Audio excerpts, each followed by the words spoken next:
Hello there, and welcome back to the Agostinho Zinga Show with your host, Agostinho Zinga, and this is episode number 769.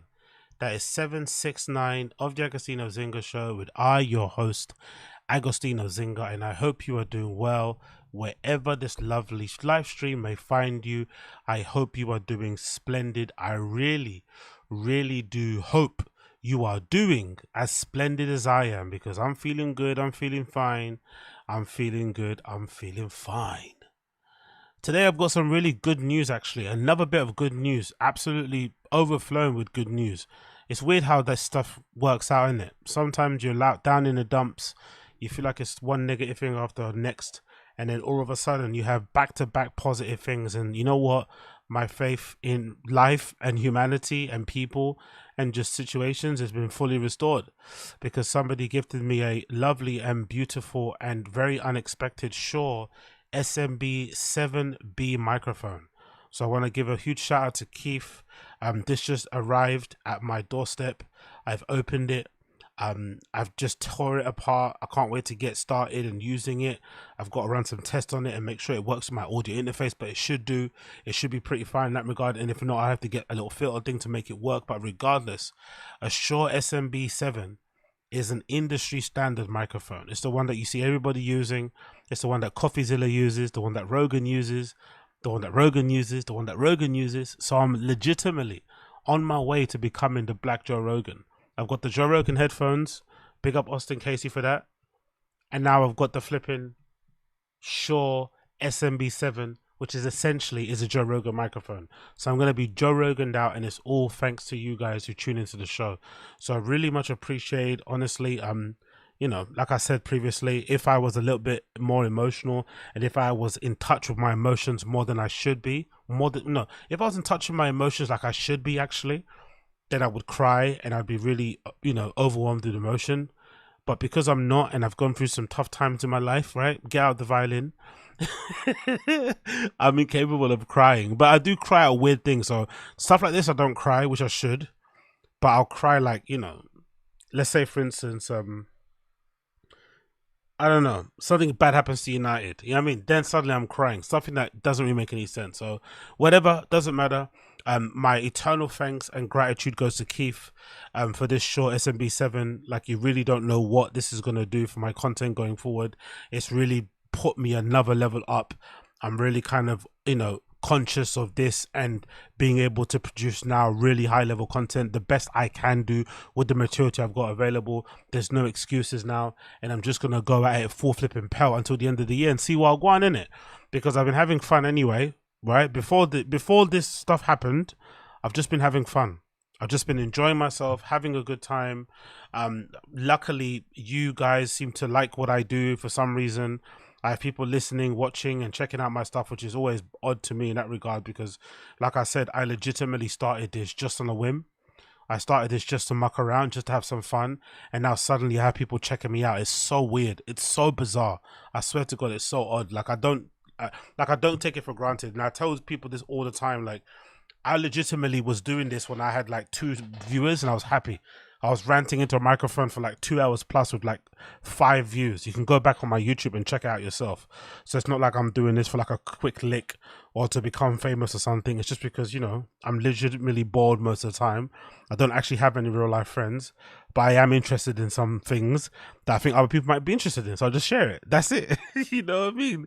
It's not even that deep, I swear to God. There's no like big master plan or anything. It's just, hey, let me just talk crap into a microphone about the stuff that I'm passionate about and see if other people connect. And so far, they have, and it's great. So this stuff is awesome. It's obviously the cherry on the top of the cake, but it's not the be all and end all. Just you guys checking me out, sharing my stuff, leaving me reviews, emailing me, commenting me, DMing me. All this stuff is flipping amazing, and I really do, I really am grateful for it. Like I said, I respect your background noise listening time, because I'm very picky about what I listen to. So I know that if you have me playing in the background while you're wiping your ass, while you're sorting out your garage, doing the lawn, arguing with your girl, your guy, your mom, your dad, right? Or to listen to me on your commute, or I'm distracting you from your actual work, that's precious time that you could be listening to anything in the world. The fact that you choose me, is absolutely insane. Considering who I am, where I've come from, and what I've done in life, it's pretty flipping wild. You know what I mean? But I do really appreciate it, and yeah, man, it's always great to kind of get this sort of things because this stuff is great because it legitimately improves the content, and if it improves the content, you guys are gonna have far better stuff to watch, and it's just gonna be seamless. See me? That's it's simple as that, really. So big up Keith for this. Really do appreciate it. Big up Keith. I really do appreciate it. We have to talk about this. I don't think I did talk about this, but I need to mention this because it's become a debate, which I don't really understand why. Fireboy DML has got himself into some hot water because he sat down for an interview and he essentially denounced Afrobeats. He says, hey, I don't make Afrobeats. And it's kind of stirred a whole conversation on my side of the internet where people couldn't seem to wrap their head around someone like Fireboy DML saying he doesn't make Afrobeats, because I think most people would categorize his music as Afrobeats. So here, here Fireboy DML give his explanation as to why he doesn't make Afrobeats, and then I'll give you my side of it. I wouldn't say I intentionally do it. It just comes off like that. When I'm making my songs, like I always say, I don't make Afrobeats.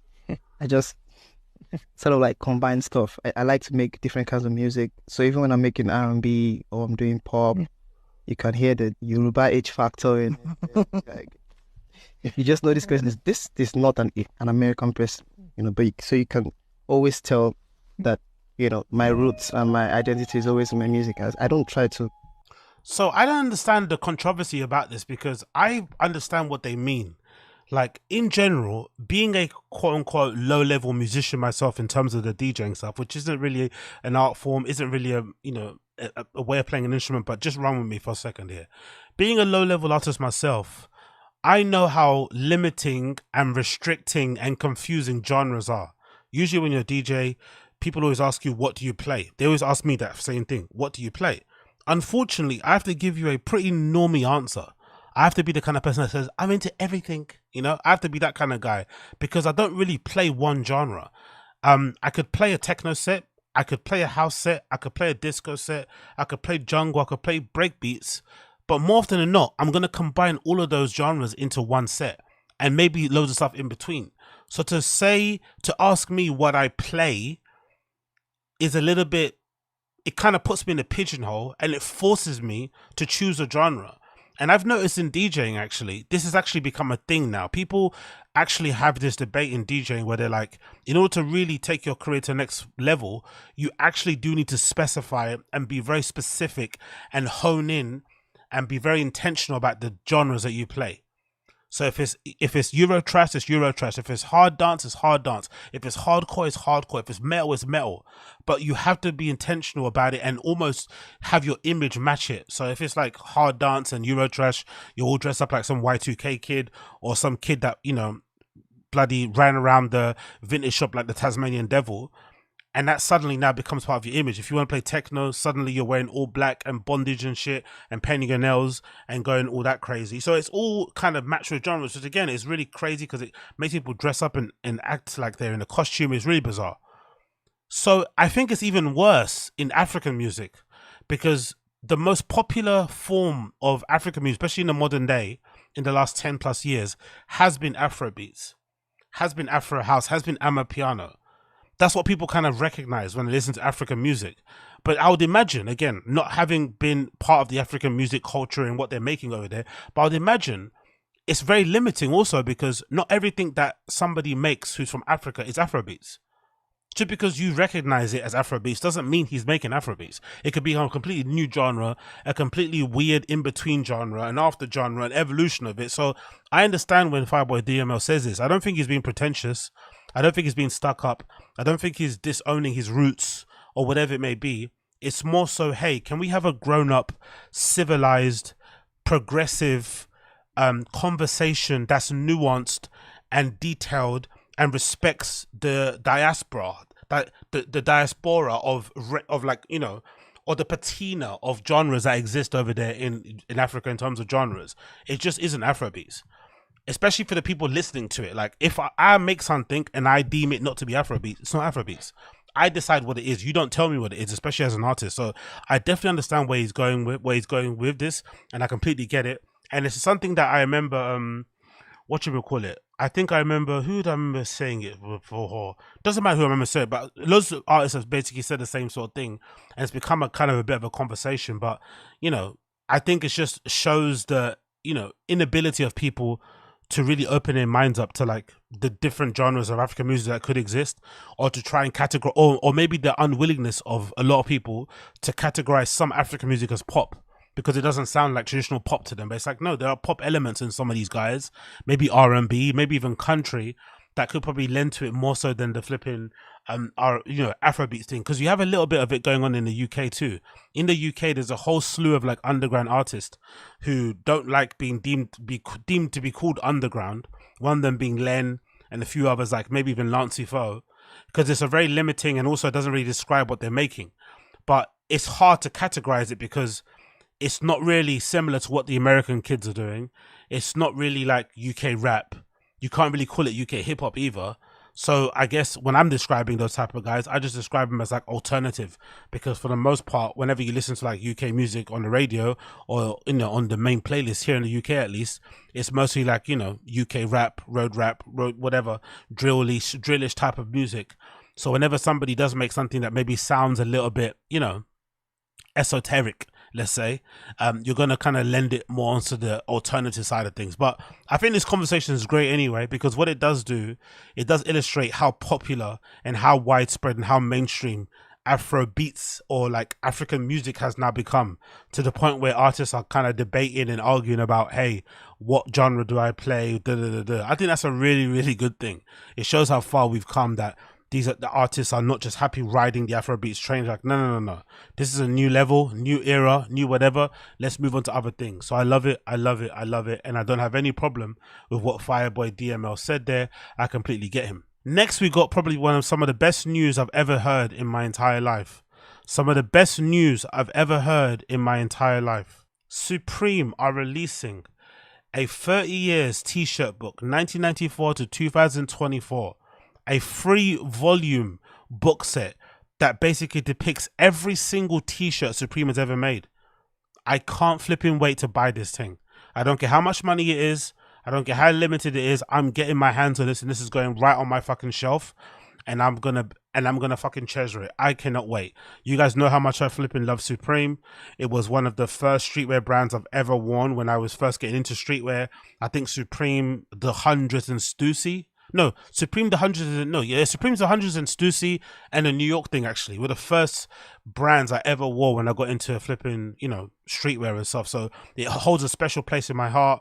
I kind of probably even got into skateboarding via Supreme. I'm not going to lie. I think probably my first introduction to skateboarding, especially, New York sort of like skateboard brands like Zoo York and stuff, was via Supreme. Found out about a lot of artists, musicians and stuff through Supreme, a lot of artists through Supreme. So it's really been my education in terms of all things culture. So anything that I could find about Supreme, especially from like old Japanese magazines I have, they have like old lookbooks, old line sheets and stuff I'll check out. I've got flipping catalog. I've got actual lookbook catalogues as well that Supreme used to do back in the day. They don't do them anymore, but they do these catalogues with like, the spring, summer, whatever year lookbooks of everyone wearing what they're wearing in them. And they're always something that I kind of always cherished over the years. So for Supreme to go this far and do this is fucking amazing, especially because they put out a book, I think is it 2016? Supreme put out a book, I think in 2016. I'm not too sure when it was. Let's see. It's a Supreme book that I actually have somewhere, or maybe I gave it to somebody. I need to pick it back up again. But yes, it's this one. So it's this book here. And I think it's the one that's got a forward by it's James Jebb. It's got a forward by Aaron Bondaroff. So they did put out this book originally that kind of chronicles the history of Supreme, loads of miscellaneous pictures and whatever else inside there. I actually have to get it off somebody. I think I might have it somewhere. It's actually available here, isn't it, on the UK? Maybe I'll just buy another copy. But there's an official Supreme book from back in the day that I'm always been a fan of. Let me see if I can get up on here. Supreme book. I think it's the one by Aaron Bondaroff. I'm pretty sure it's got the forward by Aaron Bondaroff on it. That's the one. Yeah, this one. Supreme Downtown Skate Culture. So this came out in 2010, not 2016. So this is the first book they ever released that kind of documents, so much of the history of Supreme. Let's actually read the blurb of this one. This is the blurb on this one says, Over the last 16 years, the brand has stayed true to its roots while collaborating with some of the most groundbreaking artists. This definitive monograph, with written contribution from contrasting arbiters of style, Aaron Bondaroff, Glenn O'Brien, RIP to Glenn O'Brien, the legend Glenn O'Brien, RIP, including interviews between founder James Jebbia and artist Cause. Together, this desperate element of the brand's output, from legendary advertising campaigns to especially commissioned skateboard designs, photographs, artworks, and comprehensive index of their products to date, including collaborations with Jeff Koons, Richard Prince, Damien Hirst, Public Enemy, Lou Reed, Futura 2000, among any others. The richly illustrated book is a survey of 16 years of contemporary street fashion culture reflected in the pioneering work of the New York's most influential independent labels. And if I'm not mistaken, this was obviously 16th anniversary or something around those kind of lines, I'm assuming, or 20th. This actual book is going to be marking the 30th anniversary. So I'm assuming there's going to be some stuff coming out, which is going to be fucking sick. I can't wait. So 30th anniversary of Supreme is this year. So I'm assuming we're going to be in for some treats. But the first thing they're going to drop is this book, Supreme 30 Years. It says this spring, Supreme will release a 30 years t-shirts, 1994 to 2024. The 3-volume monograph catalogues every single Supreme tee has released in their 30-year history. All 3 volumes will be sold together in a slip case. Amazing. So you can't buy it separately, all together. Tees have played a critical role in Supreme history. Since its inception, the original Supreme shop opened on Lafayette Street. I actually visit that shop, actually. That's when I first went to New York. That was like going on a pilgrimage. I'm not going to lie. Being able to go to that original Lafayette Supreme store with all the TVs in the window was legitimately like going into a pilgrimage. Or going on a pilgrimage, sorry. Walking inside and hearing the fucking noise, right? Of how loud the music is. Because that's always an infamous thing. They'd be playing the music super fucking loud. You literally could hear it from the streets. It was fucking crazy how loud that shit was. But that was the original store that I went into. This one here. With the TV with the old TV screens in the window. It's a fucking legendary spot, legitimately one of the best ever. And yeah, man, I fucking loved it. It really was one of those things I remember kind of going to, and it kind of holds a special place in my heart. I'm not going to lie, it really did. And I can't wait to get hold of that flipping book. There you got some pictures of the original Supreme store, original Supreme members back in the day. Nothing has really changed really in that respect in terms of what, you know, the people that go in there, what they look like and stuff. You know, it's just a home for all the delinquents and skate kids. Actually, back then, the funny thing about back then, Supreme was more of a like home for like all the weirdos too, especially with Aaron Bondaroff connection. They had a lot of the art crew, a lot of the LES downtown art crew, the contemporary art guys, the Dash No, all those guys were connected with it. Now I think it's gone back to its kind of skater roots, and obviously with the streetwear, sneakerhead, hypebeast fan base. But back then I felt like it was way more mixed.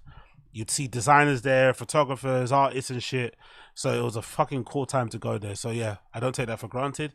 It continues. Supreme has celebrated the opening of the new shops, commemorated iconoclast from Lou Reed to Kermit the Frog, and developed its irreverent voice, all with teas.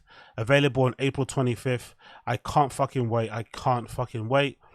This is what the 3-volume book thing looks like. You've got a big white slip case with Supreme box logo on the outside, and each 3-volume has a Supreme box logo on the spine. So when you put it in together, it forms the box logo print there. Nice and easy. And then of course you've got all of the t-shirts. I love how the first t-shirt starts off with the original box logo, and I'm assuming you have every single design, probably even the ones that are cancelled maybe. Hopefully they have some of the cancelled ones too, because some of the cancelled ones are fucking hard. The ones that never made it into production because they couldn't, you know, get certain things copyrighted or licensed. But so many good teas here. Can't wait to check it out. Really am eager to get my hands on this fucking literal piece of history. Legitimate piece of history. Absolutely love it. Love everything about it. Supreme box set coming soon. If I'm not mistaken, it's like $168 if I'm sure about it. So that's how much it is. $168 for the entire volume. So I'm definitely going to get a hold of that. Can't wait until it drops. This is going to be mine. This is going to be mine. Next, we have to mention this because I don't think I talked about it when it first dropped, but we have to react and I have to give my opinion on the flipping amazing Drizzy Drake record Tailor Made. The freestyle he dropped where he essentially used AI voices of Tupac and Snoop Dogg to go at Kendrick and his lack of response ever since he dropped his push up record. And I have to be honest, like Drake might be 2-1 up. Drake might be 2-1 up because this song, this tune, this freestyle absolutely slaps. The fact that he went and writ verses in the same flowing cadence of a Tupac and a Snoop Dogg, but then used their AI voices to kind of sound like them, is fucking incredible. Especially when you consider all of the rumors around the first drop. When he first put out push ups, when it first leaked, sorry, people was thinking it was AI, myself included. So he basically then took that whole thing and applied it, to his own diss record. So kind of like playing on the whole AI thing. And I think this tailor-made record is absolutely insane. So I'm going to play this right now. This is Drake, tailor-made freestyle. It's not available on any DSPs at the moment now, but Drake did put it up on his Instagram. He put it up on his Twitter. He made it very, clear that it was him that put it out, and it's fucking hard. The beat slaps too. It's fucking amazing. And I really, really want to hear Kendrick speak now, because it feels like this record is definitely teasing him. He's kind of trying to provoke, trying to poke at him to hope, pause, no diddy, to hope that Kendrick replies. And I really want him to reply, because I think when Kendrick replies, it's going to get very disrespectful. I think Drake has been disrespectful in some bits, but he's not gone full all the way, because he wants to give Kendrick a chance. No, not give him a chance, but, he wants to set him up, basically. But I think when Kendrick does reply, it's going to be extra disrespectful. So I appreciate what we're seeing now. I appreciate what we're seeing now from Drake, because it's going to get real ugly.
Absolutely love it. Killer record, back to back.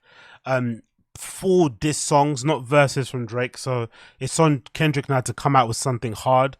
He's obviously 2-1 up Drake. Obviously, I feel like. But let's see Wagwan now. Let's see Wagwan now coming forward. I'm also just happy. As much as I dislike beef, I think it takes away from, great music that the fans won't ever get now because, Kendrick and Drake are beefing.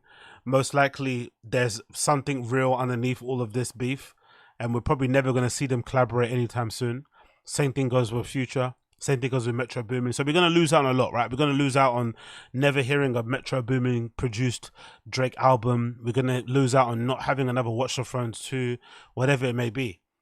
But the one thing it has done, which I'm happy about, is that it has allowed or encouraged people to talk about music again. Because that's one of the reasons why I dislike academics. As much as I love his streams, I dislike this thing that he did where he made first week sales to be like the number one talking point when it comes to hip hop and when it comes to music. It's the main thing that everyone talks about. How many sales did you get first week? Did your tour sell out? All this sort of nonsense stuff. It's never ever about the quality of the music, which is the really annoying thing, because the music, I think, is the everlasting thing. The experiences, the first week numbers, all those things are fleeting and they're in the moment.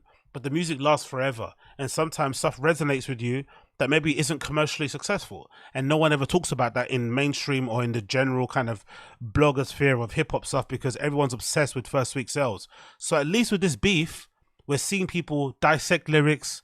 We're seeing people read lyrics on Genius, dissect beats, rate disses. Like, it's actually, even though it's all based on beef, at least we're talking about music, And it's also pushing the artist, because one thing I've always been critical about Drake, as much as I love Drake, it has felt a little bit like he's going through the motions. He hasn't really been testing himself, and it's not a surprise because he's number one. He's obviously the best, and he obviously commands the charts, and he's on everyone's flipping Spotify Wrapped list at the end of the year. Even though everyone says don't listen to him, whenever everyone's Spotify comes out, the actual truth is there, and people listen to Drake way more than they want to admit or they care to admit. But artistically, he's not really pushing his pen. And I feel like what we saw with him, especially when he released that For the Dogs extra, when he put out the deluxe for that, and it was just 6 tracks, when everyone was complaining that his main album wasn't that good, I thought that 6-track little EP he put out might have been better than the entire album. I swear on my life. And that was why, because he was kind of embarrassed, he was kind of ridiculed and shamed because everyone was saying that For the Dogs wasn't that great. So he went back in a booth, quickly whipped up some songs, obviously with a bit of a chip on his shoulder, and he came out and proved to people that he still has it.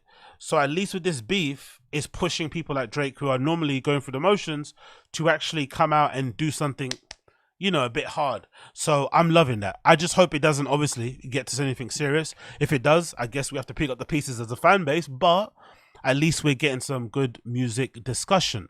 Salute.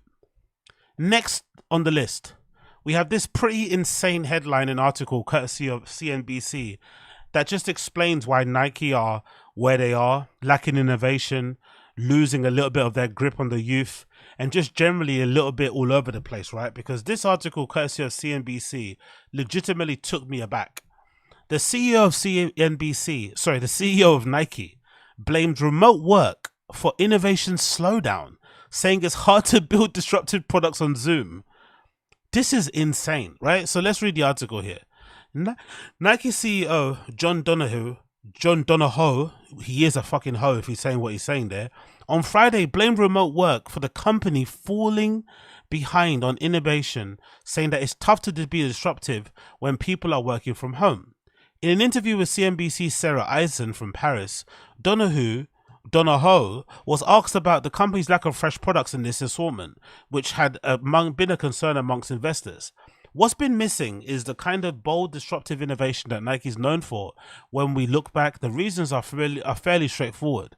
He pointed to the footwear factories in Vietnam were forced to shutter during COVID-19, but said more importantly, yo, big up Adizi. Big ups another show. Yo, big up, appreciate you, Adizi. Thank you for the super chat, my friend. I appreciate you. So he said, what's been missing is a bold, disruptive innovation that Nike is known for. When we look back, the reasons are fairly straightforward. He pointed out that footwear factories in Vietnam were forced to shutter during COVID-19 pandemic, but said that even more importantly, Nike's employees work from home for 2.5 years. So he's blaming he's blaming COVID for the reason why Nike have kind of fallen by the wayside. Absolutely shameful, shameless actually. In hindsight, it turns out it's really hard to do bold disruptive innovation, to develop a boldly disruptive shoe on Zoom. Our teams came back together 18 months ago in person, and we recognize this. So we have, we have realigned our company, and over the last year, we've been ruthlessly focused on rebuilding our disruptive innovation pipeline along with our iterative innovation pipeline. Let's continue here. Donahoe said Nike's innovation pipeline is as strong as ever, and consumers can expect to start seeing new products drop each season, as well as fresh storytelling as the brand is actually known for. Okay, cool. I guess we'll have to wait and see on that one. The chief executive comments come at a tough time for the company. Some analysts and investors have criticized the sneaker giant for falling behind on the innovation and losing the market share to upstarts like On Running, Hoka, which have won over a new generation of runners and have grown rapidly in recent years. I definitely agree with that one. If you've been running, you've been outside, you would have known that Hoka and On Running are doing absolute bits out there in the streets. People are really liking what they're doing. In December, Nike announced a broad restructuring plan to reduce costs by about $2 billion over the next 3 years. It also cut its sales guidances, and as it warned of a softer demand in the quarter ahead.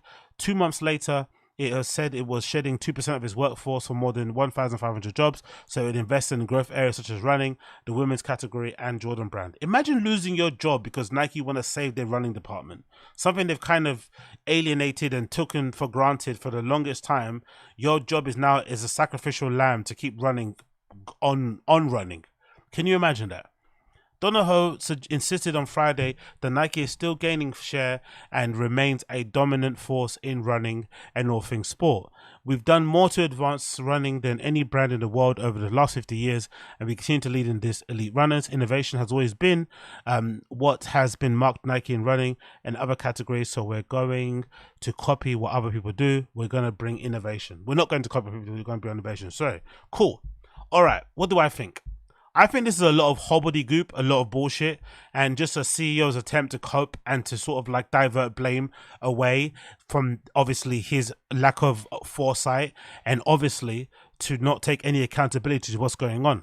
From my personal experience, being a somewhat of a sneakerhead and being in this kind of scene for a very, very long time, it's been something that we've been saying for ages, even before COVID, that Nike was lacking innovation. And it's not because they don't have talented designers working at their flipping headquarters.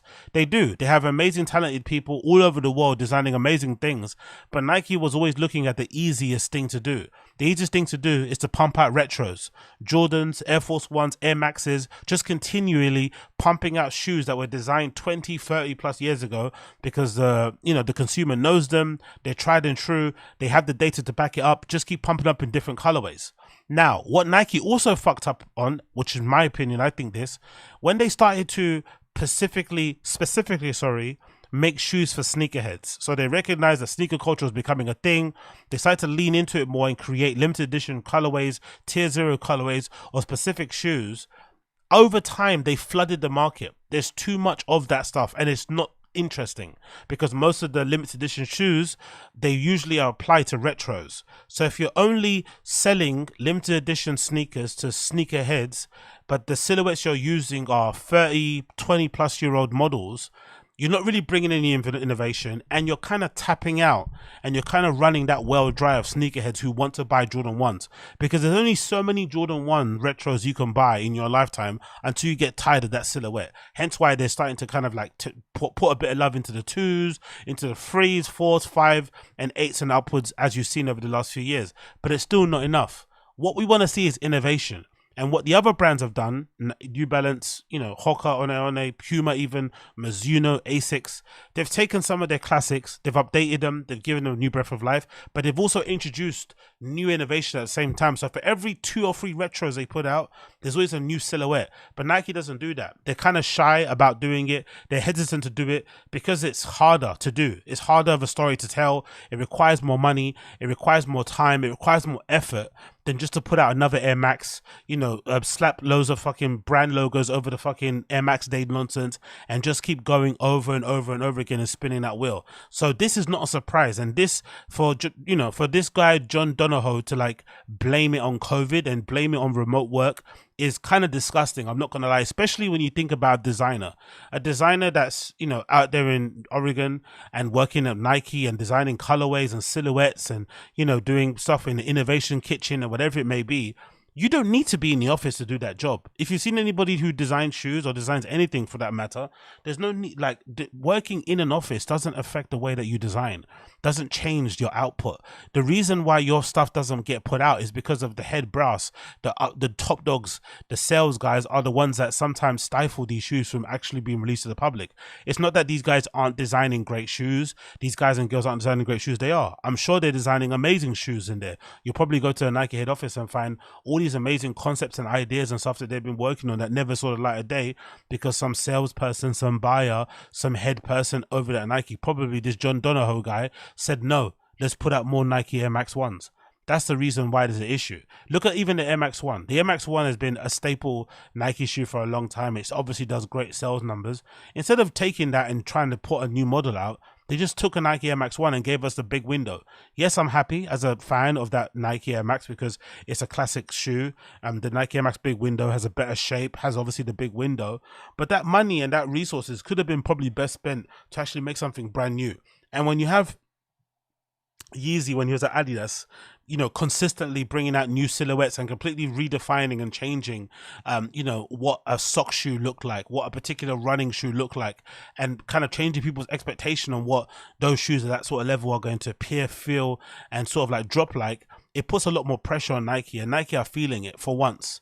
And now, instead of being like the leader in their space, instead of kind of innovating and setting the tone, they're now being reactive to the industry. That's where they don't want to be. They don't want to be reactive because now the other brands are starting to gain a little bit more leverage and take over. And I think nowadays also, I think there's way more, I won't say flexibility, but I think people are way more open to try different brands. More so than I've ever seen in my lifetime. Because I remember a long time ago, people would be ashamed even to wear Adidas's, which is weird to think about it. But people would be so Nike fanboyed out that an Adidas would be like a horrible second prize. Nowadays, you see people wearing Puma, Adidas, Reebok, Diodora, Mizuno, Asics, the new companies that are on running, like Hoka, like all these, like people are really deciding that whatever silhouette, whatever shape they like, that fits them well, that suits what they wear, that's comfortable, they're just going to rock with it. They don't really care. There is no like Nike dominance and grip. Yes, in some aspects, maybe in athletics, maybe in sports, maybe in running, maybe people still like the Nike thing because Nike has really kind of latched itself onto a lot of like elite athletes, especially in running, when it comes to marathon runners and whatever, and other long distance runners. So when people buy those shoes, in their mind, they're kind of hoping to kind of, feel like one of those Kenyans who break records and shit. So they have that kind of catchment, but everybody else isn't that miffed. With Nike. Nike hasn't gassed people that way. So a lot of the innovation that they are doing in there is being stifled by the executives. There's, they need to give them the reins to put the shoes out. It's not the lack of people not working remotely that's affecting them. It's that Nike hasn't taken risk in a very long time. And now they're having to because the business is faltering. So this John Donahoe guy is talking out of his ass. And I hope that this precedent or this kind of speech he said isn't also going to be a kind of a death knell or like a warning signal because he's trying to push everyone to work back in the office. Like working in an office doesn't improve output the way that some CEOs think it does, not across the board. I think some industries obviously it's important, but I think in most cases giving people flexibility to work from home certain days of the week, it actually makes them work better. I know it did for me. And I'm somebody who sometimes gets distracted easily.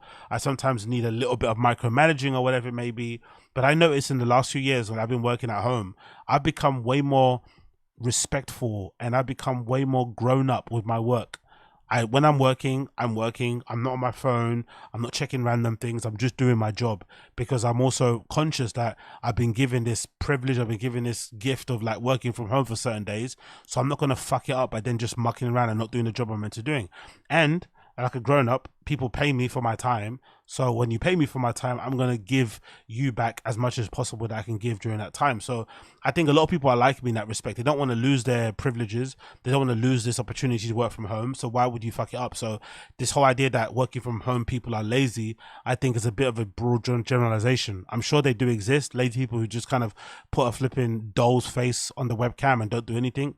But the majority of us enjoy the ability of like taking our kids to school in the morning and then be able to come back and start work and picking them up at night, or being able to, like myself, to go to the gym in the morning and come back and not rush, because that's something I used to always hate. When I was working in an office, one of the worst things about working in the office was just the gym routine.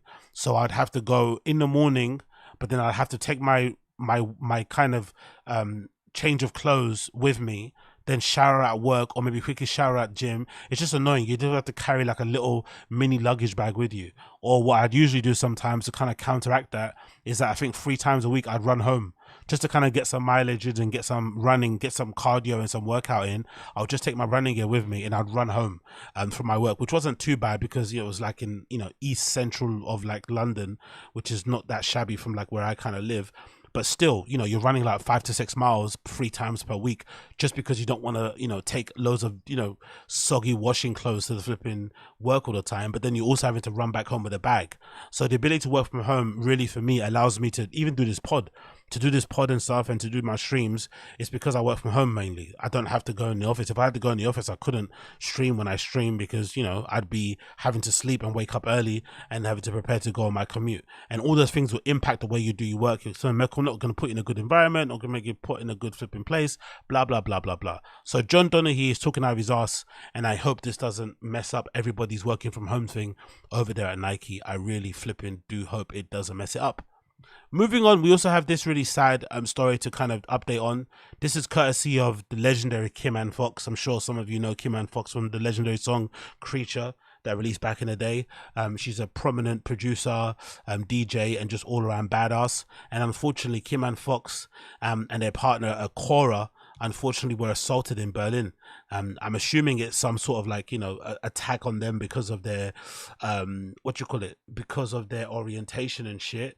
But this caption is pretty distressing, especially when you see in the picture. And even more so because it happened in Berlin. That's a really strange thing because, we think of Berlin as like a bastion of, inclusivity and acceptance and a safe space for everybody that operates under the LGBTQ plus umbrella. But unfortunately, the reality of it is much more different than what we're actually seeing. So let's see the caption. Today, Cora and my first anniversary as a couple. Today's Cora and my first anniversary as a couple, sorry. It breaks our heart that a disturbing and violent incident is overshadowing a milestone about the heart that we will never... It breaks our hearts that a disturbing and violent incident is overshadowing a milestone about the heart that we feel necessary to share with you. Yesterday, April 5th, Cora and I were attacked while holding hands and talking, or taking a walk, in our neighborhood of Berlin. We were in Panierstraße, near whatever that word is, a well-known area connecting Kreuzberg and Neukölln. We blissfully in our own world, debating where to go for our anniversary dinner, when a young woman walking past us reached out and grabbed Cora's crotch, completely unprovoked. So what, grabbed her by the pussy? Jesus Christos. When Cora turned around to confront the woman, asking why she touched her, without pause, the woman immediately lunged at Cora, throwing punches to her face. It happened so fast, and before I could even process what was happening, the force of punches knocked... Bruh, come on, Kim Ann Fox, bruh. Kim Ann Fox, come on, my dear. Your girl's getting punched and you're processing thoughts. Like, you should have went Goku mode on this lady. Jesus.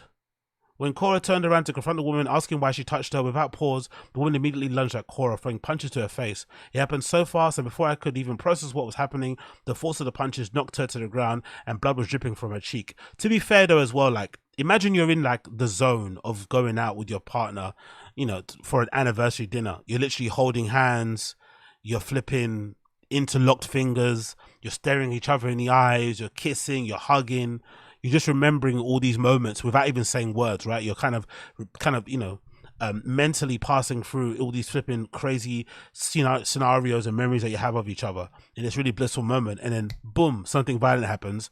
Maybe you wouldn't react so quickly because you're so like shook, like, oh my god, what's happening? So maybe that was the case of why Kim and Fox didn't just lunge in and also just start hitting that woman with, with every limb that she has connected to her body, because I definitely would have done that. Because you can't, I mean, like I've always said, I think every person should have a list of things that they will not accept, or no, they should have a list of things that they're willing to go to prison for, or jail. Let's say prison, jail. You should have a list of things that you're willing to go, get handcuffed for. You're willing to get put in the back of a meat wagon, a police car, get taken to the police office and processed for. You should have a list.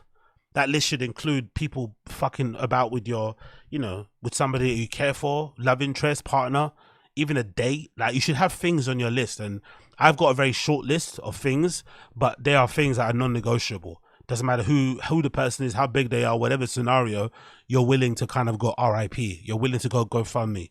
You're willing to go airbrush t-shirts. You're willing to go, people holding doves and letting them go in the air at a funeral. You're willing to go nuclear.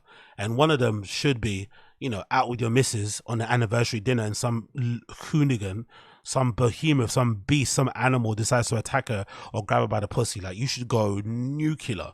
There should be no fucking question. But anyway, what do I know? It continues. Now on the ground, they proceeded to kick me in the back and legs. Sorry, let's continue. I skipped by. It happened so fast, and before I could even process what was happening, the force of the punches knocked her to the ground, and blood was dripping from her cheek. The younger woman was walking with a younger man, who joined in the confrontation as soon as I attempted to defend Cora. I was beaten to the ground by both of them. Jesus Christ, and they got jumped by two people.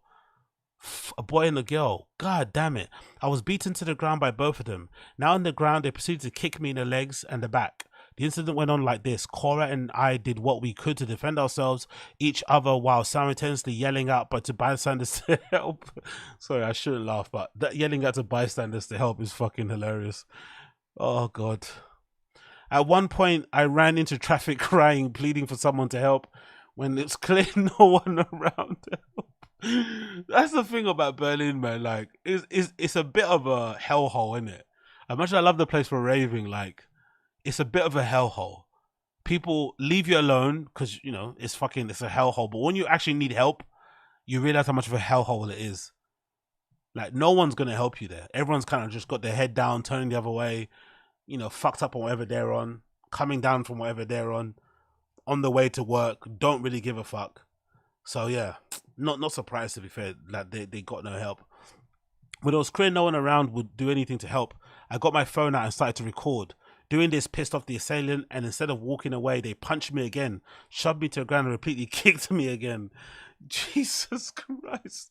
They got absolutely battered by these two. Like, and they just, again, these look like, I don't know, regular people that you'd see in Berlin in that area, probably Turkish, maybe something else of, of denomination, but they should have went nuclear on two of them. Like, honestly, you should have caught a case.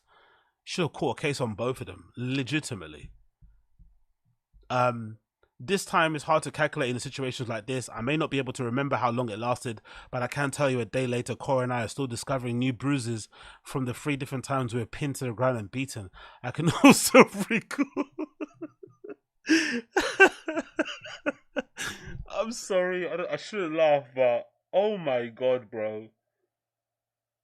I think it's necessary to have some level of self-defense if you're like a nightlife person. If you're a nightlife person and you're like, you dress differently, you look different, you might be in a relationship that a lot of people might not deem to be acceptable in their weird, bigoted, way. You should have some defense mechanisms about you. You should be able to like do something, because someone's going to try and test you. It's like a gay guy growing up in the hood.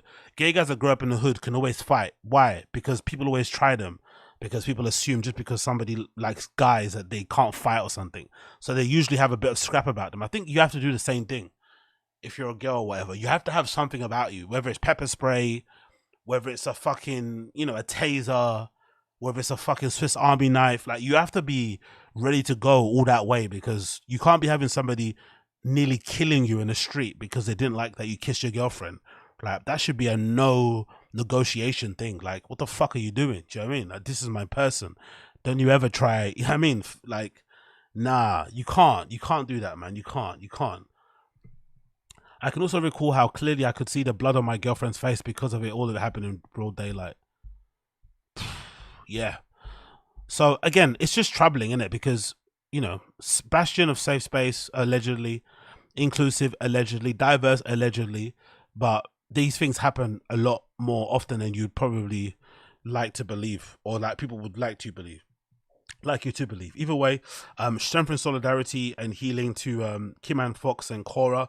Hope they both are doing much better and healed themselves, and hopefully this is also a lesson because they both, you know, got away from this with their lives intact, that they need to maybe, I won't say move correctly, but, you know, be able to have things to defend themselves with, because I guess in this case they're clearly showing in the caption that maybe they can't fight or anything, which is fine.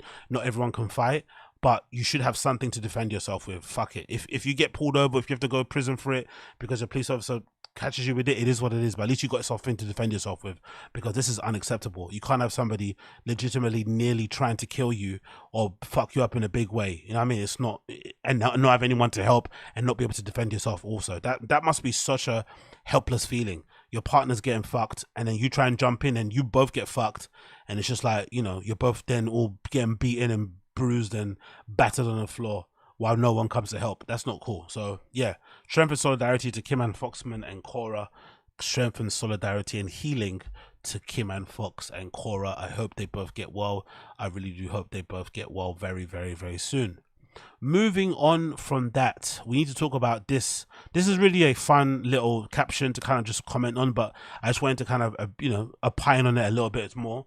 This is courtesy of this DJ called Wes Baggaley, who played recently at Unfold a few weeks ago, and they wrote a really nice caption about how great Unfold was. But it also made me feel really annoyed because we don't have other clubs like Unfold in London. It's just this one place that's great. I love it. It's amazing. You guys know how much I love Unfold. You know how much I love Fold actually as a club, and I've been championing it ever since it fucking opened and shit. But I just want London to have more spaces, and it's really annoying that fucking, you know, dullards and idiots and layabouts and absolute, you know, fucking wage thieves like Amy Lammy are doing nothing to kind of like preserve the spaces we already have, you know, champion new ones. And it just seems like we're running out of spaces. Like, there's just not a lot of options. Like, every time I want to go out on the weekend and I check RA events, it's the same places, the same 3 or 4 clubs you can go to.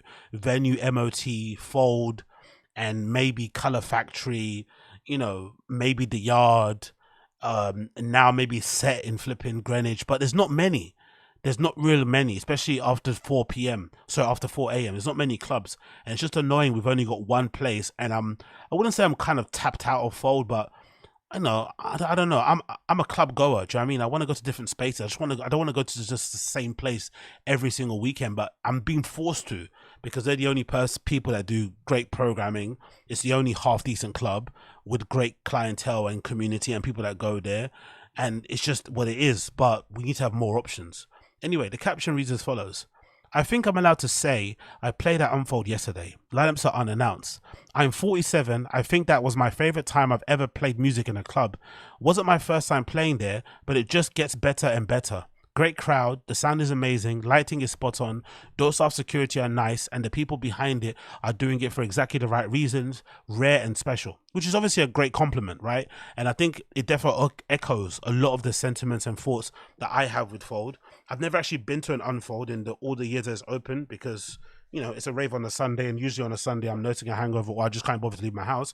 But I've always heard great things about Unfold, and it's a completely different, from what I've heard, community and even clientele that people that go to the regular parties on the Fridays and Saturdays, because they do the Unfold on Sunday afternoon from like 12 all the way until like 11 p.m. at night. Cool, great, amazing. But this shouldn't be an exception. This shouldn't be a rarity. This should be normal. Every club in London should be like this, of this kind of level, and it's not. And the reason why it's not is because of, you know, gross negligence, oversight, gentrification, and just real ineptitude all the way around. And it's frustrating because I think, similar to Berlin, we have a great catchment area of DJs. We have some of the probably highest density population of DJs per square mile. You fucking throw a fucking pair of CD, or no, you throw a pair of fucking, Sennheiser HD25s in the air, and you're definitely going to land on maybe 2 or 3 DJs, if not more. But for some reason, we don't have the club necessary to facilitate them. So there's not enough gigs to go around for the DJs. There's not enough variety of them going around because not enough clubs to book them in. And the clubs that are open would prefer to book like bigger names, because if you've got a club, the last thing you want to do is obviously, have it not go out of business. So you book bigger names. You don't have the possibility of cultivating a community or bringing up new acts or having resident DJs or whatever it may be. And it just becomes the same old faces, because those same old faces are the ones that sell tickets. And it's just around and around we go. I want variety. I've always said, especially after the first time I went to Fold, there needs to be a Fold in North, in South, and in West. There should be one in each fucking part of London that's open until 6 a.m. And if anything, if that happened, guess what would be the case? You would actually have less bottleneck, less pressure put on Fold, because then not everybody's going to one place that's open until 6. It's kind of spread out, and maybe it's spread out in areas where other people live. But because that's the only place that you got, people get turned away, get annoyed. It's maybe gets too full, and it's not enjoyable. Whatever happens, and obviously that, especially when people end up leaving at the end, it kind of fucks up the neighbors and people around, because there's loads of noise and litter, blah blah blah blah. So with the variety and the fucking options will definitely help us in general, but we don't seem to be getting them. But in general, great flipping shout out, I guess, from Wes Baggaley regarding Unfold. Another good endorsement for what they're doing there. I think they have an Unfold coming up actually really, really soon. I'm sure I saw an Unfold that's meant to be coming maybe this Sunday, actually, if I'm not mistaken. So if you're listening to the pod and you actually want to go to Fold, I would recommend to check it out then. It's actually a good time to actually see, it's like if I was to recommend going Berghain, I'd say go to Berghain when it's not a special event, like go during a random month, during a random weekend in May. And you'd obviously have a far better time there, because you have a greater representation of what the club's about than going to like a big New Year's Day, Easter kind of event. And I think the same thing goes for Fold. If you actually want to have a greater representation or example of what the club's about, maybe avoid some of the big bait nights and maybe go to, maybe a smaller promoter, maybe like Night Service, I'm a big fan of. They do really great things. Or maybe just go to fucking Unfold that's usually on the Sunday. And I think they've got an Unfold happening. Yeah, they've got an Unfold on the 28th actually, which is this weekend, I think, actually happening.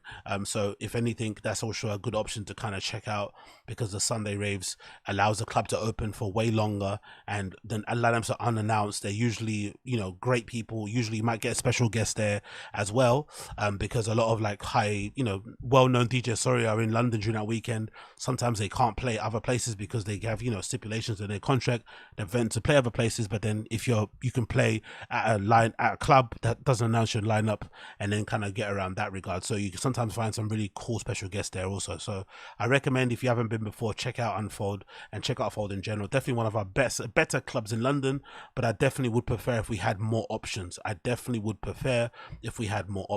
big up Wes Baggaley. Big up Wes Baggaley. Moving on from that one, we have this courtesy of Hypebeast regarding Beam's slow, ready, minimalist bag collection, and I fucking love it. I really love these bags. They look very warm, they look very airy, they look very easy to use, they look incredibly versatile. And because I'm on a big bag fix at the moment in terms of like tote bags and backpacks to kind of, mix up and the stuff that I've got and kind of give my Supreme backpack a bit of a rest, I really like the look of this, especially this backpack that's got one sling, that's got 2 pockets on the side, kind of like a triangle shape, is really flipping nice. There's another one too that's kind of like a sack that can go around the back and the front that looks really incredible. And they're all, I'm not sure if I won't call them modular, but they're really easy to wrap around and stuff. Again, a nice kind of tote bag shape that's similar to like a head porter. That looks really cool. You've got another one too that I'm a big fan of. This particular one here, the backpack range, that's more of a triangle shape. And I've always been a big fan of like freeform bags. I don't like the backpacks that have like the hard shell or like the hard back. I guess it's good for comfort, but I would prefer it to be a bit more freeform, so that when you stuff things in there, it obviously takes the shape whatever you got in there, and you could usually squeeze way more in to the bag itself. You've got another color here of the triangle bag, which is a really awesome shape, because it's a triangle. It's kind of, when it opens up, it almost looks like a half of a patty, like a half taco type of shape. but when you fold it, it forms this really interesting origami triangle, you know, kind of teardrop shape as well, which is going to be cool to wrap around. So then it kind of wraps around like a kite almost around your body. So that's pretty cool. And again, the backpack is great. It comes in that cream color and this dark black navyish color as well. I'll probably get the cream color first. It's probably definitely me by first option on that one. Another kind of tote style bag as well there. But yeah, these bags are really flipping crazy good. Very, very, very, very, very, very good. And I'm a big fan of them, and I think they're going to be available soon, right? Yeah, starting in June. Oh, June. So this is Beams has tapped Japanese accessories brand Slow for a refreshing collaboration. The collaboration comprises of 3 roomy bag styles called the Azuma, the nylon helmet bag, and the nylon rucksack. Drawing aesthetic and conceptual cues from the Edo era, Azuma reimagines fabric wrap bags, old times using modern materials. The main body of the Azuma boasts a nylon composition which is handled with straps and crafted by leather. Oh, the straps are leather. Oh, I love that. That would definitely wear in a lot better than if it was nylon. That's actually a good, that's a very Japanese way of doing it. So look at that shape as well. See, it's got that nice triangle, so it kind of fits right underneath your armpit, so you can wear it like a messenger or like a sling bag across your body.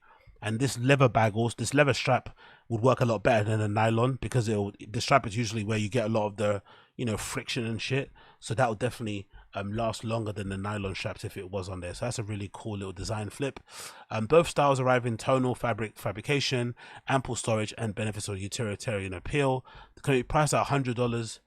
Is available to shop online as well as being physical store starting 7th of June. The other 2 bags will also be officially released through the store. So can't wait to see them when they do officially launch. I think, is it available, said now, in the Beams website? Let's actually check it out if it's available to buy actually right now in the Beams website. I don't think it maybe is, but this could be a good chance to see how much it is. But it did say $100, right? So let me see if it was available here. Beams. There's so much stuff on Beams websites, to be completely fair. It's kind of hard to navigate through all of it.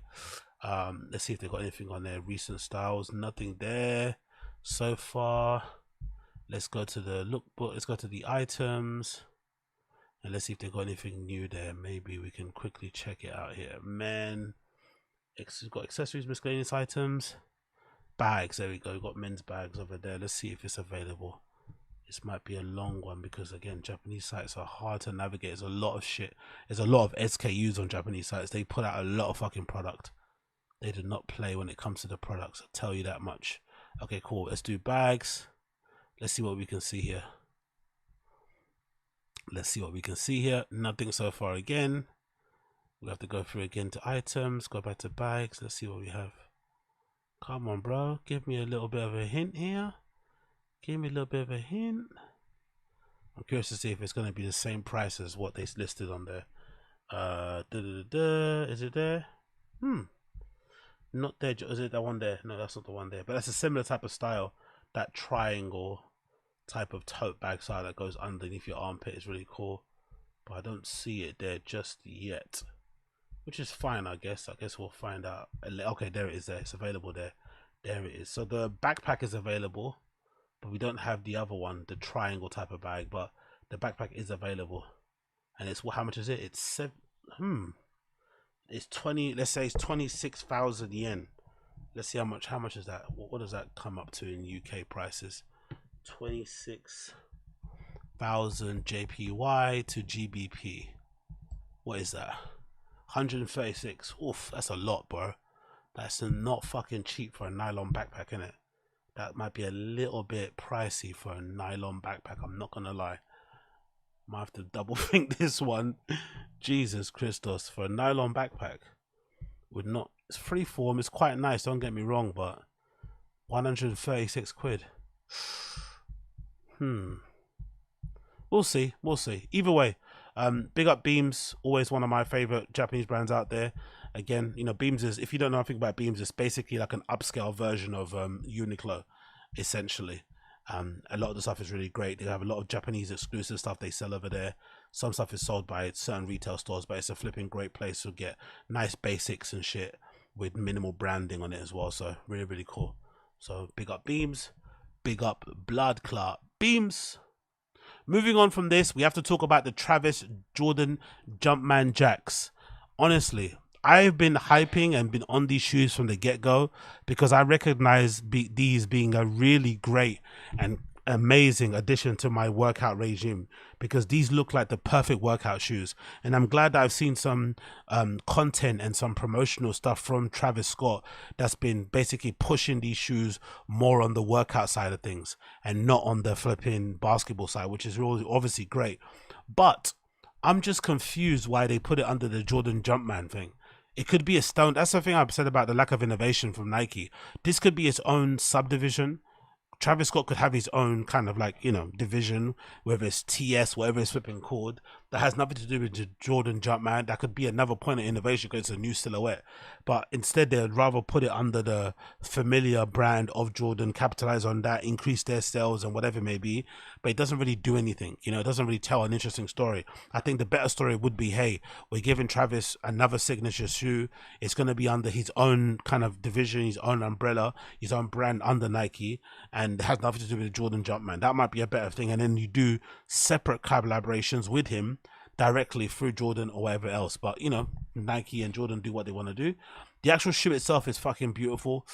Like I said, it reminds me a lot of like the classic Nike Air Trainer 1 from back in the day that I always have been a fan of, because that's my introduction to kind of like cross training in general. It's this shoe here, the classic Air Trainer 1. What is it? I think it's, how do you call the color? I think it's chlorophyll, right? I think it's is it chlorophyll? There we go. Chlorophyll, the original Andre Agassi shoe from back in the day. So that Travis Scott Jumpman shoe that I'm talking about, the Jumpman Jack, sorry, I swear to God, it kind of reminds me of these. It really flipping does. Let me get them all over here so you can see what I want and you can see what I'm saying. But I swear they kind of remind me of these really, really a lot. The Air Trainer 1. It gives me a lot of that chlorophyll 80s cross trainer type of vibe, really flipping cool shoe. It comes in this colorway, which is a more of a white with black with a red swoosh that's backwards, which looks really cool, and it's off-white kind of midsole type area. And then on the other colorway, it's a brown, which is really nice. It's white with brown bits, and it's got this amazing gum sole. So I'm not gonna lie, I will try and get both. I know it's very unlikely that I'll get either, but I'll definitely try to get both, because these are both hard, and I'm not really too sure which shoe I'd wear in the gym, because I'd have to pick. One would be a lifestyle, go to the club shoe and hang out and do your thing, cycle, whatever, and the other one would have to be like the shoe that I wear to the gym, but I don't know which one it is. I love the flip too, by the way. On the instep, there's the swoosh the right way around, and on the outstep, the shoes the other way around. That's really flipping cool. Yeah, the one with the gum sole might be the one that you wear to go out, I swear down, and then obviously the one with the black might be the ones that you wear to the gym, because these are really fucking nice, man. I love this. Got like the, what do you call it, invisible seam on the front of this toe box too. You got this big strap. You got this nice tongue mesh. I think, is that mesh or corduroy? I think that's mesh. That's actually mesh. They look really fucking cool. Really, really good. To be honest, they don't look the greatest looking down. I'm not gonna lie. When you look down on them, they don't look the greatest. But from the side, they look really nice. Looking down, they look a little bit yeah. Looking down, they don't look that great. Looking down, they kind of look like Jordan 1s, and I fucking hate Jordan 1 lows, especially Jordan 1 lows. They look like Jordan 1 lows looking down. They kind of have a weird Jordan 1 low kind of feel about them. But everything else about them is absolutely splendid. On the heel cups, you got obviously on the heels, sorry, you've got the flipping Travis Scott logo there as well. The scarecrow type figure. You got Jack written on the bottom. The only thing that's weird about them for the gym, they don't have the greatest grip, do they? The grip pattern isn't the greatest. They look like they almost at the bottom. It almost reminds me of a bottom of a wallaby. Bottom of Clark's Wallaby. It's almost got a Clark's Wallaby feel. And if you know anything about Clark's Wallabies, they're horrible in the rain. You wear Clark's in the rain and you are dancing like fucking Michael Jackson, right? They're not the greatest shoe to wear in the rain. It's like a crepe sole basically. So those flipping Travis Scott Jumpmans kind of look a little bit like, they look a little bit like Wallabies at the bottom. Or am I bugging? They look a little bit like wallabies. The gum sole obviously would work well in the gym because it's a gum sole. Maybe the gum sole might be the gym shoe then, because the other one is like, it's looking too much like a wallaby. Like you're gonna slip all over the place with that off-white color. It's not really maybe the greatest option. I'm not going to lie. So maybe that cream one might have to be the one that you wear. This one might have the one with the off-white sort of outsole might be the one that you wear to lifestyle, and then the one with the gum sole you wear obviously to gym, because I'm assuming the gum sole will be a little bit more sticky, a little bit more rubbery, so you can work out well in them. Even though I think the other one does have an outsole, it's not just connected to the midsole, is it? It does look like it's connected, but I don't think it is. Yeah, it's a separate outsole. So it's a separate outsole there, not the same as that polyurethane midsole, but it just looks weird. It looks very slippery. That's the only problem with it. But they are beautiful up close. Very the quality is amazing on these. I think that's like tumbled leather, like a big thick strap. Look how thick the fucking swoosh is. Like they invested a lot of money in these shoes. The R&D on these shoes must have been a lot. That's a very high quality Nike shoe. There's some, tear there, but I think overall the thickness of the paneling, the materials, the laces, they really went crazy on these. They went absolutely ham. I'm not gonna lie, I love them. I just don't understand why it's under the Jordan brand logo. I guess because Travis has got a Jumpman thing, but this could have easily been its own thing to kind of give it a bit of a spruce. But Nike are gonna do what Nike are gonna do. And let's check out some of the boxes as well. You see the box design. It comes with a nice dust bag, which doubles up as a tote, which is great because everybody keeps their dust bags usually as shopping bags, but this tote bag is pretty cool. And that's probably it. So let's see what the details are. I think they're coming at the end of the month, aren't they? Yeah.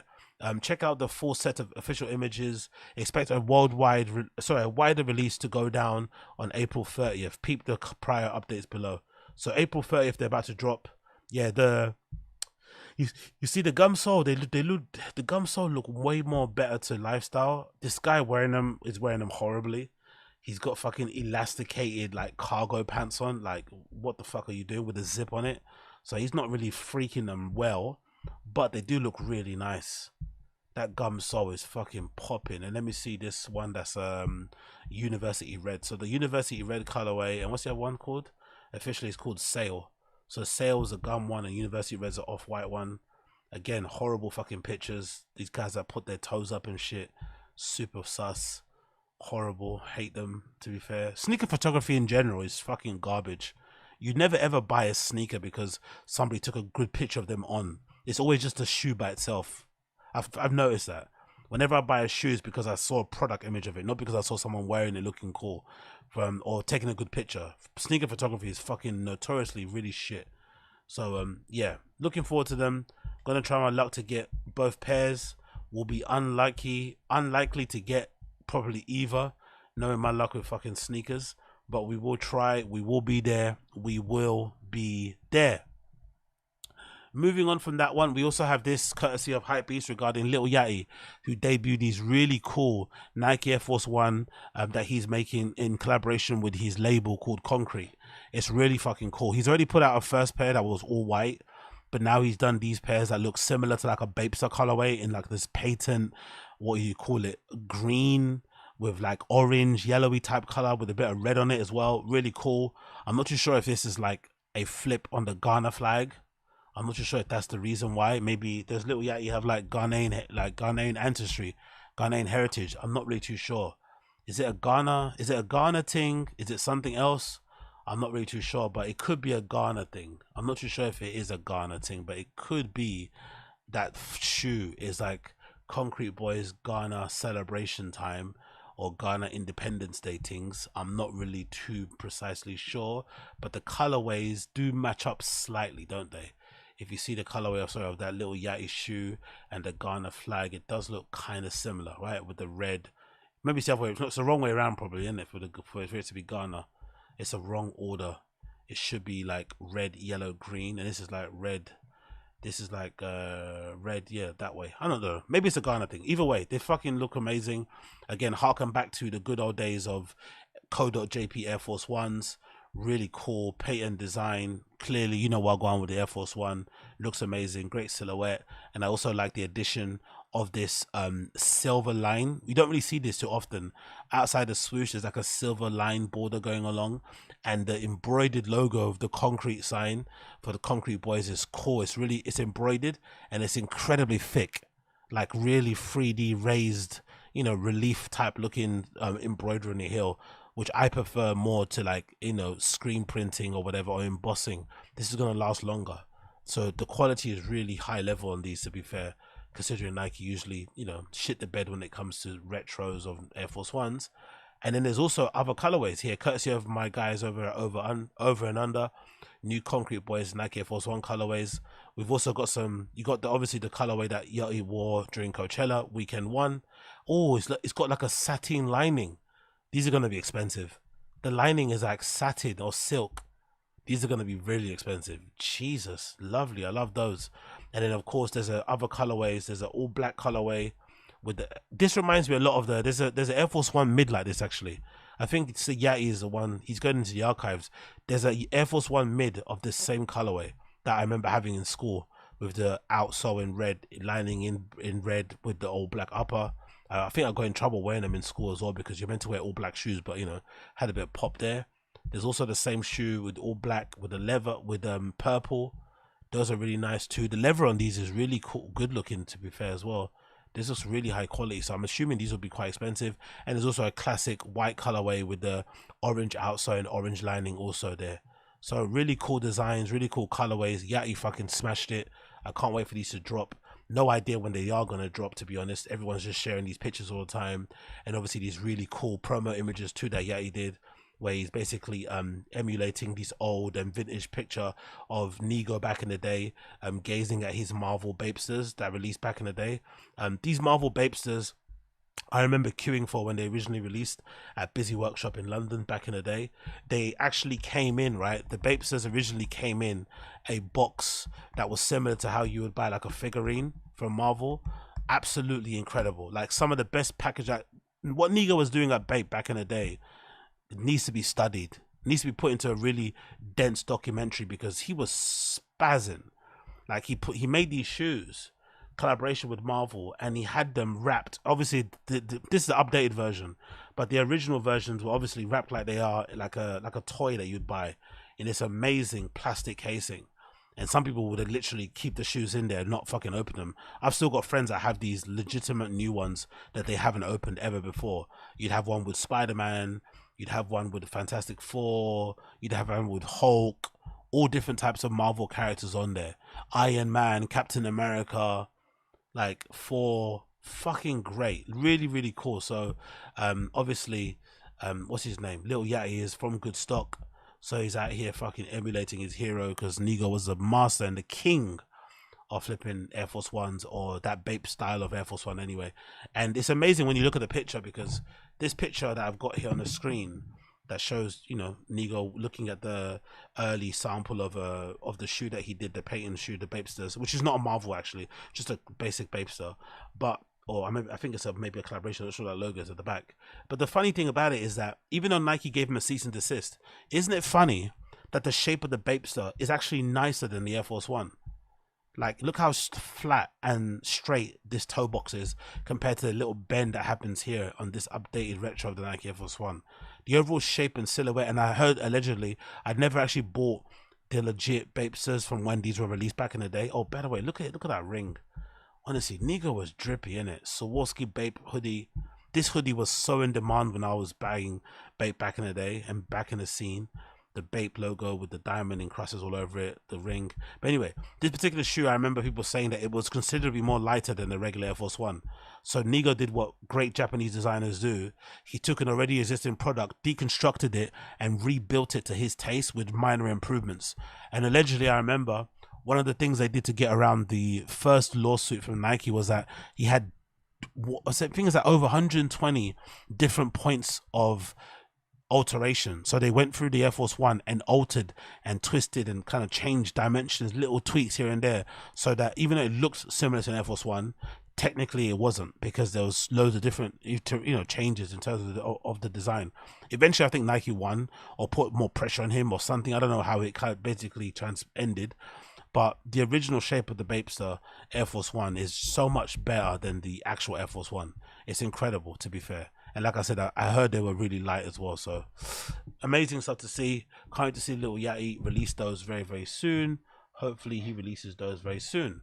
Next on the list here, we have to end and talk about the horrible and the ridiculous and almost diabolical diabolical loss, or no, it feels like a loss, actual win against Coventry, sorry, in the semi-finals, FA Cup, Man United, where we drew the game 3-3 and ended up winning on penalties and going through to face Man City in the final. Terrible match, to be fair. It's just shocking because we were basically up 3-0. We scored 2 goals in the first half. The game was dead and gone. By the time Bruno Fernandes scored in the second half with a deflected shot, it almost felt like the game was over. That was it. They were there for the taking. Erik ten Hag rightfully took off a few of our better players to kind of give them a bit of a rest. And it felt like we were on our way to flipping Wembley with little to no worries. Then all of a sudden, we completely capitulate. And this team just bottles it. And we invite all the pressure on. Coventry rightfully get back another goal or 1 goal to kind of make it shaky with Sims, great finish. Callum O'Hare, who was one of their better players, was lucky to have a good deflection, but he also deserved that goal. And then right at the end, Aaron Wan-Bissaka decided to do what Aaron Wan-Bissaka did, splay his hands out, the ball touched his hand, penalty, Haji Wright slotted it in. The thing about this performance that's really distressing is that we were up 3-0 against a team in the Championship who are currently 8th. And we showed that we were a clout above the first half and the majority and, some bit of the second half. So basically 60 minutes we were on top. But I think this match is a great example of just how many shit cunts play for United. Because you can't blame this on Erik ten Hag. As much as I hate Erik ten Hag, as much as I think he's a managerial catfish, and he really did sell us a dream with how he was going to play and whatever else, and we all wanted him, and it's turned into a bit of a disaster. And obviously he's got mitigating, situations around injuries or whatever it may be, but put that to one side and my hate for him, you cannot blame this on the manager.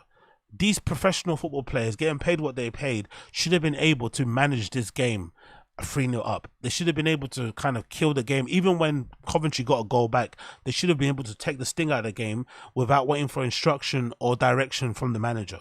And the fact that they couldn't, and they let Coventry nearly win, because they could have won in normal time if I think Haji was onside by a couple of millimeters. No, Haji, somebody else. I forgot what player it was. I think it was maybe the Scandinavian player that was playing for them. Maybe it was Sheaf. It might have been Sheaf. I'm sure it might have been Sheaf. But whoever it was, they were really close to actually being able to win in normal time, but obviously the move got called offside, and they obviously had to go to penalties. And unluckily for Coventry, sorry, 2 of their best players in O'Hare, O'Hare and maybe Eccles or somebody, I forgot who it was. I think it was a captain. 2 of their better players unfortunately ended up missing the penalties. So, which is considerably unfair when you consider how well they played. So this game, again, like I said, a great example of just how bad we are as a club. And for me, another reminder why this summer coming up, forget incomings, forget the Sescos, forget the Benzema's rumors, forget people wanting to go after De Jong, forget any glitzy Galactico player that you want. If you're a United fan, the only thing that you want this summer is for there to be mass clear out of that squad. We should be spending more money on terminating contracts than we should be spending on actually signing players. And I'm willing to go into the next season playing mostly youth, playing mostly fringe players, just to get rid of these shit cunts, because a lot of them aren't worth the badge that they have on their shirt. They're not upholding the traditions of United. They're taking the piss out of the club. They take the piss out of the managers. They take the piss out of the fucking, out of the fans, most importantly. And they always seem to survive. And I think this is the time where enough is enough. Even though the coach is still going to go at the end of the season, I think Erik ten Hag definitely does deserve to get fired. He hasn't earned the last, year of his contract. But before he goes, I'd much rather see a lot of these guys go. That's where I am now. Even though I hate Erik ten Hag, I'd much rather him stay for another year than have these shit cunts playing for us for another year. I don't want any of them there. The Aaron Wan-Bissakas, even Onanas, the Harry Maguires, the McTominays, the Bruno Fernandes, Rashford, it was fucking awful. All those guys can go, and I'm willing to bank on our long-term future on the likes of Hojlund, Garnacho, Maino, and maybe a few others. That's it. The rest of them can be gone, can be put on the chopping block tomorrow.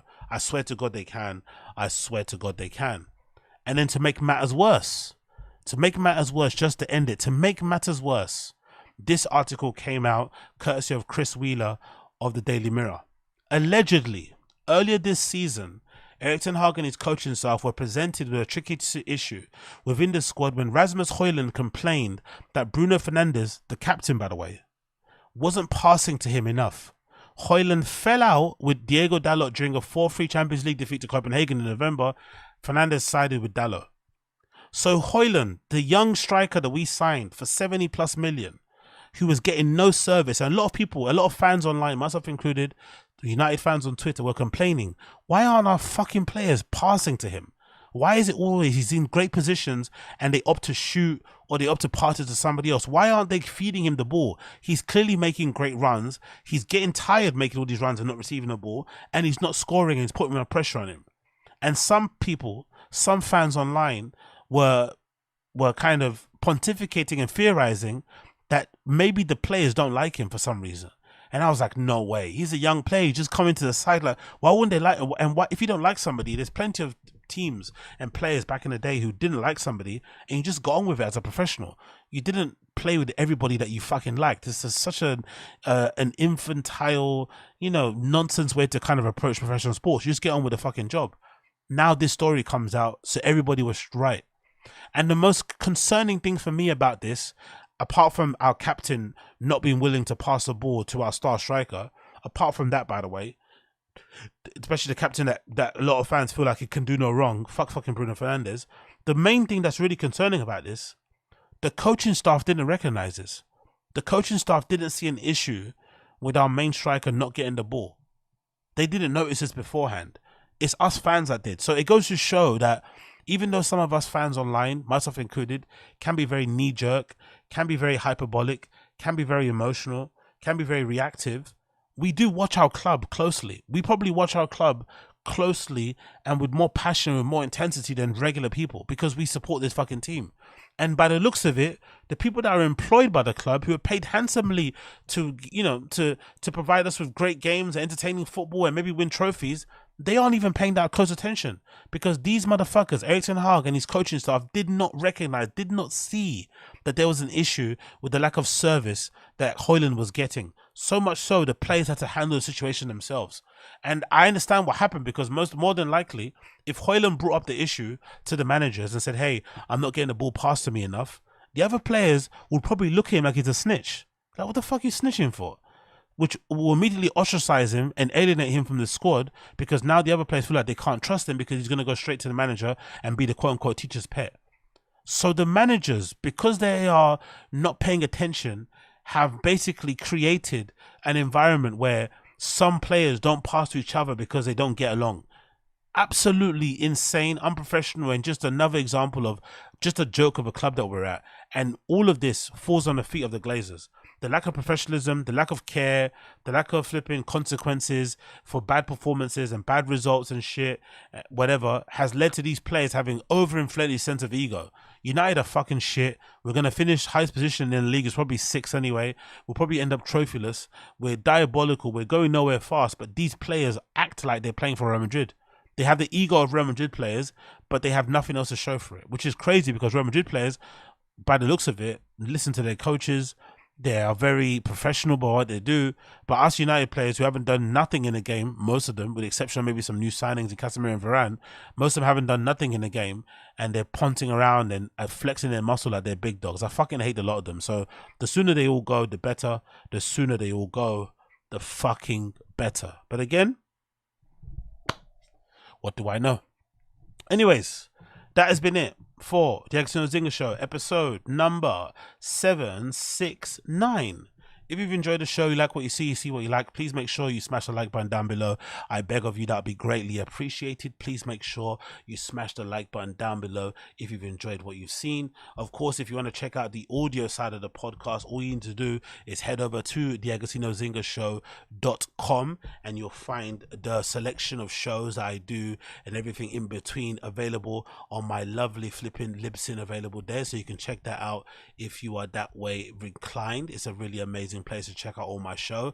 I'm going to have it here available here on the screen for you to check out. There's also a nice contact button there as well if you so wish to flip and reach out to the kid and say wagwan. So there it is, the Agostinho Zinga Show main fucking website, the agostinhozingashow.com, all one word. You can find the audio version of the show with links to some of the topics I talk about available there for you to check out. So thank you for checking out the Agostinho Zinga Show episode number 769. If you listen via the audio side of the podcast, you'll hear my tune of the day playing for you now, and obviously the video side of thing, you'll hear it too.